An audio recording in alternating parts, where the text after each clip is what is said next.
நிலைமை நன்றாய் அறிந்தவர், பாவி என்னை அழைத்தவர், மீறின பின்பும் வெறுக்காதவர். உம்மை போல் என்னை நேசிக்க ஒருவரும் இல்லை, நேசித்தவரில் இதுபோல் அன்பை இன்னும் காணவில்லை.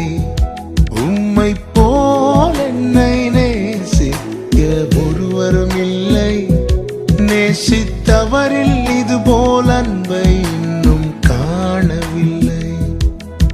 என் நிலைமை நன்றாய் அறிந்தவர், பாவி என்னை அழைத்தவர், மீறின பின்பும் வெறுக்காதவர்.